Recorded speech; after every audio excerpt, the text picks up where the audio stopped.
আমি সিনেমা হলে 20 রাকাত নফল নামাজ পড়েছি। তো এবার সিনেমা হলে তো সিনেমা রিলিজ পাইলো 6টা, তো 6টার ভিতরে অন্তত 3টা সিনেমা মোটামুটি ভালোই চলতেছে সিনেমা হলে। এখন মোটামুটি সবগুলা সিনেমা দেখা শেষ হয়ে গেছে, অথচ সিনেমার ভিতরে যেসব জোকারগিরি হয়েছে সেগুলো নিয়ে কথা হবে না, এটা তো হইতে পারে না। আর ঈদের সময় সিনেমা হলে যে জোকার যাবে না সেটা তো আরও আগে হইতে পারে না। তো কিছু কিছু বাদর আছে যেগুলারে মনে করো ধৈরা মাইরা আমরা নিয়ে আসছি, তো চলো সেই বিষয়গুলো নিয়ে কথা বলি। হ্যালো, আমি আলামি, তোমাদের সবাইকে ওয়েলকাম করছি রাইট রিয়াকশন ইউটিউব চ্যানেল থেকে।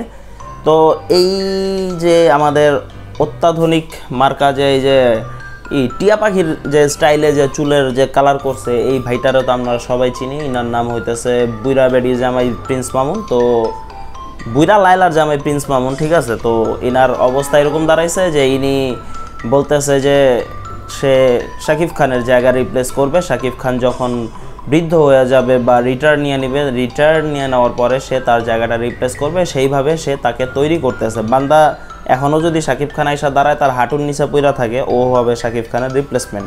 যাই হোক, স্বপ্ন দেখা সবার অধিকার আছে, তবে এটাও দেখতে হবে যে স্বপ্ন দেখার অধিকার যখন সবার আছে, সেই স্বপ্নটা ঘুমায় ঘুমায় দেখা উচিত। কিন্তু এটা যদি জায়গা দেখা শুরু করো ঘোরার মতো দাঁড়ায় দাঁড়ায়, তো এটা আবার একটু প্রবলেম হয়ে যেতে পারে। তো এর অবস্থা হয়েছে ওইরকম। যে বান্দা আজ পর্যন্ত টিকটকের থেকে বাইর হইতে পারলো না, যে বান্দা আজ পর্যন্ত ওই বুইরা বেডির কোলের থেকে বাইর হইতে পারলো না, সে আইসা সিনেমা করবে, অ্যাক্টিং করবে, তার অ্যাক্টিং দেখে আমরা উপভোগ করবো, সে তারে সেইভাবে তৈরি করতেছে। কিন্তু তার ক্ষমা দেখা মনে হইতেছে না কোনোভাবেই যে সে তারে তৈরি করছে। আর এই তো আরও একজন মহিলা যে নাকি নিজের জামাইরা ছাইরা দিতে পারবে কিন্তু শাকিব খানরা ছাইরা দিতে পারবে না, এরকম আর কি কাহিনী। ফ্যান হওয়া ভালো, নায়করা পছন্দ করা ভালো, কিন্তু এতটাও কইরা ফেলানো ভালো না যে নিজের সংসার নিয়ে নাটানা এসরা হয়ে যায়। এই যে বললো যে আমি নিজের জামাইরা ছাইরা দিব কিন্তু শাকিব খানরা ছাড়তে পারবো না, ওই জামাই যদি একবার চেষ্টা যায় বলে যে আমি এই বউরা ছাইরা দিব, এই বউরা আমি আর রাখতে পারবো না, তারপরে শাকিব খান কি আপনারা নিজের ঘরে রাখবে যে আসো আমার ঘরে কাজ কইরা যাও, কাজের বেটি হিসাবেও রাখবে? একটু বুঝছেন, মাথায় রেখা কথা বল। আমি আমার জামাইরা ছাইরা দিব কিন্তু শাকিব খানরা ছাইরা দিব না। এই যে ডায়লগ বাজিরা করছো, করার আগে একটু হিসাব করে করার দরকার ছিল। তারপরে এই যে আরেক ভাইয়া আছে, ভাইয়া যখন এমনি সোজা হয়ে থাকে, এক চোখ তো সোজা আছে, আরেক চোখ এদিকে চলে যায়। এখন ভাইয়া যে ওই চোখ দিয়ে কোন দিকে দেখে সেটা জানি না। ভাইয়ার চুলের কালারটাও আসতে, সে বাথরুমে যায় হাগু করে, হাগু করে সেগুলো আইনার ডইলা মইলা নিজের চুলে মাইরাতে এত সুন্দর চুলের কালার করছে। করার পরে সে এখন বলতেছে সেও নিজেরে শাকিব খানের জায়গায় মানে নিজেরে রাখার জন্য নিজে তৈরি করছে। শাকিব খানের পরে কেউ যদি রাজত্ব করে তো সেই করবে। আর তার কি স্টাইল, সে কি ডায়লগ বাজিরা করছে শাকিব খানের সিনেমার, মাশাআল্লাহ। সিনেমা হলে যায় যখন শাকিব খানের মুখে এই ডায়লগ শুনছে সবাই সিটি মারছে, হইউল্লার করছে। আর ওর মুখ দিয়ে যখন শুনছে সবাই নিজের জুতাটা খুললার মুখের উপরে মাইরা দিচ্ছে, এরকম অবস্থা। তো সেও শাকিব খানের জায়গায় নিজেরা রিপ্লেস করতে চাইতেছে, ঠিক আছে, এটা তো গেল।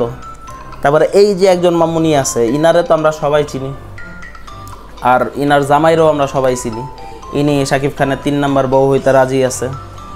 তারপরে ইনি মানে কি বলবো, সে 4টা বিয়ে করবে, কারণ পুরুষ মানুষ 4টা বিয়ে করতে পারে, কেন তারা পারবে না, সেও 4টা বিয়ে করবে। এখন সেই সিনেমা হলে হলে যাইতেছে, আর এই যে নাকের ভিতরে আঙ্গুল ঢুকাইতেই আছে, কাহিনীটা কি সেটা বুঝতেছি না আমি। একটু পরপর মানে কি সব অঙ্গভঙ্গি চালায় যাইতেছে, মানে এর থেকে বড় মানে পাগল মনে 2-1টা কমই আছে।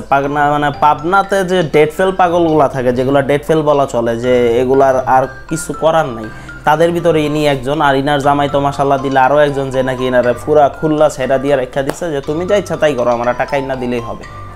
এদের অবস্থা হয়েছে এরকম। তো এই যে ওভারঅল যে এবার ঈদের ভিতরে যে জোকারগিরিগুলো হইল, এর থেকে তো আমি বলবো টাকলা ইকবাল সাহেব ভালো আছে।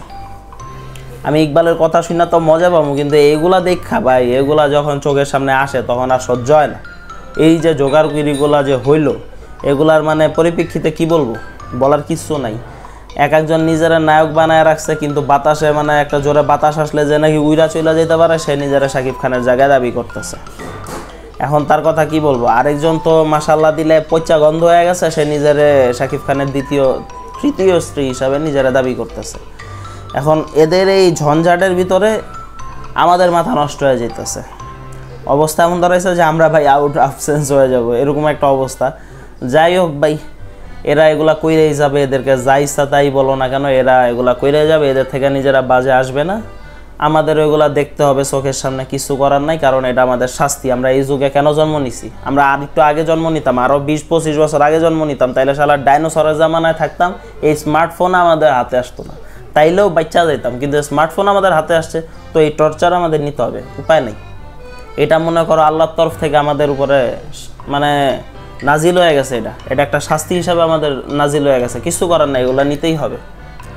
যাই হোক ভাই, ওভারঅল এই বিষয় নিয়ে কথা বলা ছিল। তোমাদের আর কি মন্তব্য অবশ্যই কমেন্ট বক্সে জানাইতে পারো। যদি চ্যানেলে নতুন হয়ে থাকে অবশ্যই চ্যানেলটা সাবস্ক্রাইব করে বেল আইকনটা ক্লিক করে অবশ্যই পাশে থাকবা। দেখা হচ্ছে নেক্সট ভিডিওতে, ততদিনে সবাই ভালো থাকো, সুস্থ থাকো, নিজের খেয়াল রাখো।